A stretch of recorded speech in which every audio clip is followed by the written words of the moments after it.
तब भारमल ने जोबनेर में जाकर अपनी बेटी का विवाह अकबर से करके मुगलों की अधीनता स्वीकार की थी। राजकुमारी नाथीबाई से अकबर को एक पुत्री माही बेगम हुई, लेकिन शादी के 7 साल बाद 1577 में ही नाथीबाई का निधन हो गया। जगत गोसाई ने 1592 में खुर्रम को जन्म दिया, जो बाद में शाहजहां के नाम से मुगल सम्राट बना। अकबर से पूरम कंवर की शादी करने के बाद मेड़ता के राजा को मुगल दरबार में काफी सम्मान दिया गया। ओरछा के राजा रामचंद्र बुंदेला की बेटी का फरवरी 1609 में मुगल सम्राट जहांगीर के साथ विवाह हुआ। नमस्कार, मैं रामगोपाल जाट और आप देख रहे हैं सियासी भारत। नागौर के सांसद हनुमान बेनीवाल के एक बयान के बाद इन दिनों राजस्थान में जातीय जंग छिड़ती नजर आ रही है। हनुमान बेनीवाल ने अपने एक बयान में दावा किया कि राजस्थान में महाराजा सूरजमल और महाराणा प्रताप के अलावा कोई राजा नहीं लड़ा। यहाँ के राजा इतने कमज़ोर थे कि 70 किलोमीटर आगे जाकर अपनी बेटियों को मुगलों से शादी कर समझौता कर लेते थे। इस बयान के बाद राज्य में राजपूत समाज के कुछ संगठनों ने हनुमान बेनीवाल के खिलाफ मोर्चा खोल दिया है। सांसद को सोशल मीडिया पर धमकियां मिल रही हैं और कुछ असामाजिक तत्व इतने उत्तेजित हैं कि हनुमान बेनीवाल से बदला लेने की हुंकार भी भर रहे हैं। ऐसे में इस बात की पड़ताल करनी जरूरी है कि क्या वास्तव में राजपूत राजाओं ने अपनी बेटियों की मुगलों से शादी की थी। अधिकांश लोगों को यही पता है कि आमेर का राजा भारमल ने अपनी बेटी जोधाबाई की अकबर से शादी कर उसकी अधीनता स्वीकार की थी।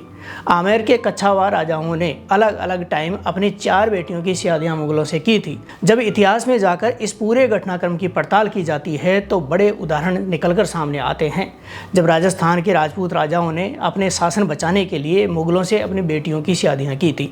इस वीडियो में हम विस्तार से समझेंगे कि किस राजा ने अपनी बेटी की शादी किस मुगल शासक से कब की थी। आमेर के राजा भारमल की बेटी हीरा कुंवारी का विवाह 6 फरवरी 1562 को मुगल सम्राट अकबर से किया गया, जो मुगल राजपूत संबंधों में एक महत्वपूर्ण मोड़ साबित हुआ। शादी के बाद हीरा कंवर का नाम जोधाबाई रखा गया। आमेर में भारमल और उसके भाई पूरनमल के बीच सत्ता का संघर्ष चल रहा था। तब भारमल ने जोबनेर में जाकर अपनी बेटी का विवाह अकबर से करके मुगलों की अधीनता स्वीकार की थी। भारमल ने ये शादी अपने राजनीतिक और सामरिक स्थिति को मजबूत करने के अलावा अपने भाई से होने वाले खतरे से बचने के लिए की थी। जोधाबाई की शादी के बाद मुगलों ने आमेर पर आक्रमण नहीं किया, उसे दूसरे दुश्मनों से भी बचाया।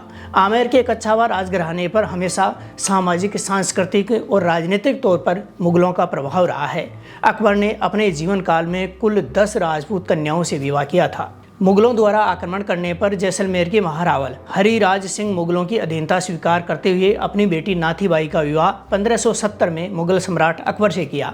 इस शादी के बाद मुगलों ने जैसलमेर पर आक्रमण नहीं किया और उसका संरक्षण किया।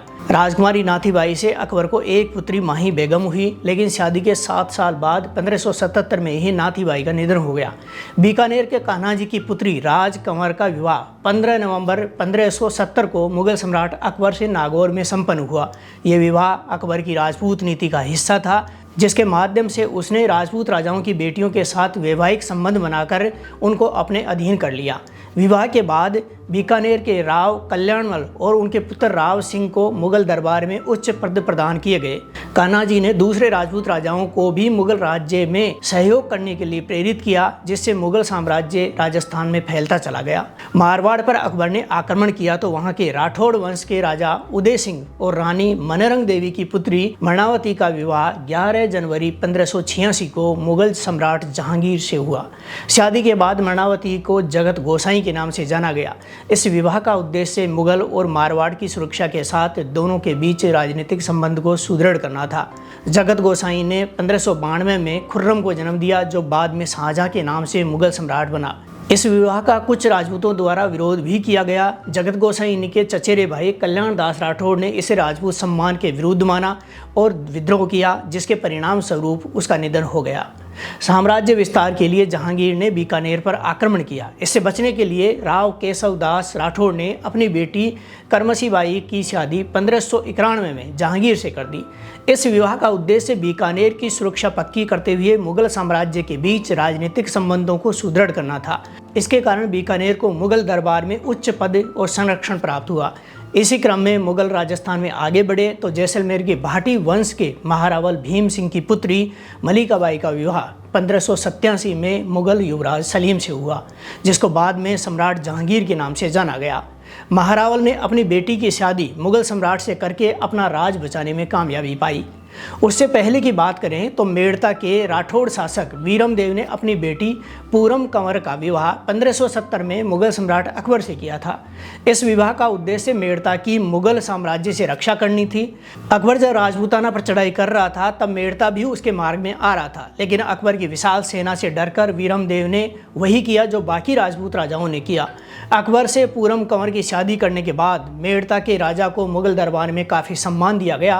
राजकुमारी रुक्मावती जोधपुर के राठौड़ शासक राव मालदेव की पुत्री थी, जिनका विवाह 1570 में मुगल सम्राट अकबर से हुआ।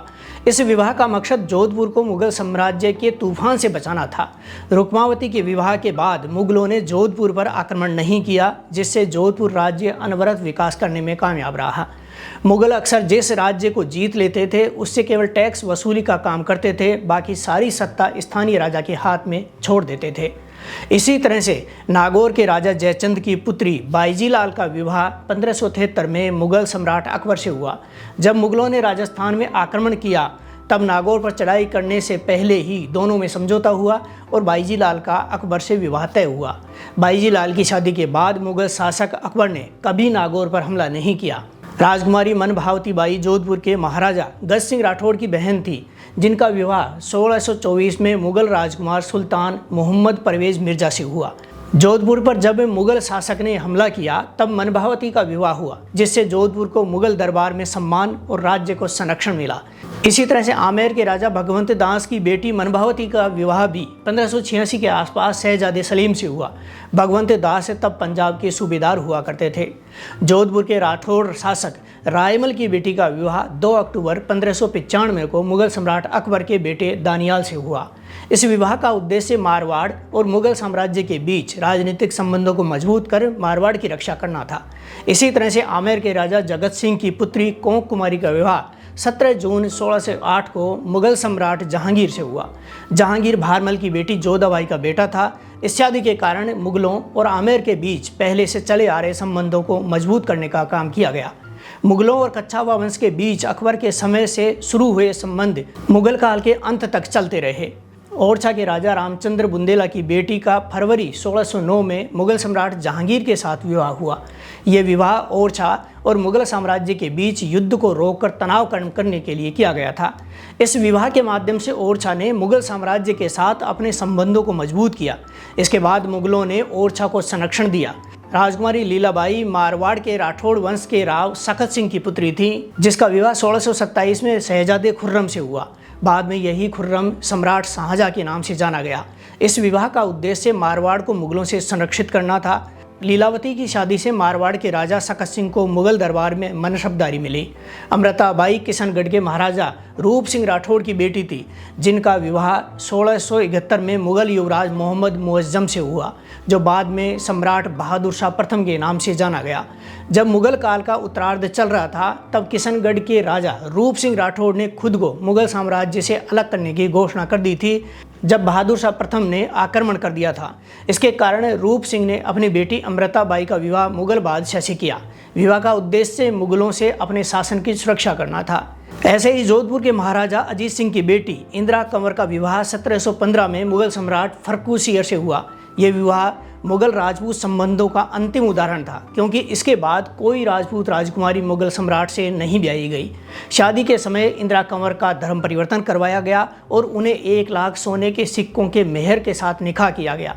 निकाह के कुछ वर्षों बाद उनके पिता अजीत सिंह ने मुगल सम्राट फर्रुखसियर को दिल्ली के लाल किले में बंदी बनाकर अंधा कर दिया। इस घटना के बाद इंदिरा कंवर ने इस्लाम धर्म त्याग कर पुनः हिंदू धर्म अपनाया और जोधपुर लौट आईं। इसके बाद मुगल दरबार में राजपूत राजकुमारियों की शादी करने की प्रथा समाप्त हो गई। मुगलों और राजपूतों के बीच शादियां आम बात हो गई थीं। आमेर के शासक बहारमल ने मुगलों के साथ अपनी बेटी देकर संबंधों की जो नींव डाली, राजपूत शासकों में ऐसा करना आम बात हो गई थी। अकबर के शासनकाल में राजपूतों और मुगलों के बीच 34 शादियाँ हुई। जहांगीर के शासनकाल में 7, शाहजहां के समय 4 और औरंगजेब के समय 8 शादियाँ हुई। वास्तव में देखा जाए तो ये तमाम शादियाँ उस समय सत्ता को बचाने के लिए की गई थी, लेकिन 4-5 सदियों पुराने इतिहास में आज जिस तरह से बयानबाजी की जा रही है वो कतई अनुचित है। इससे समाजों के बीच दीवारें खड़ी होती हैं और बेवजह के विवाद पैदा होते हैं। राजनीति में इस तरह से बयानबाजी करके दोनों ओर से माहौल खराब करने का काम किया जाता है। इस अनुचित बयानबाजी को रोकना बेहद जरूरी है।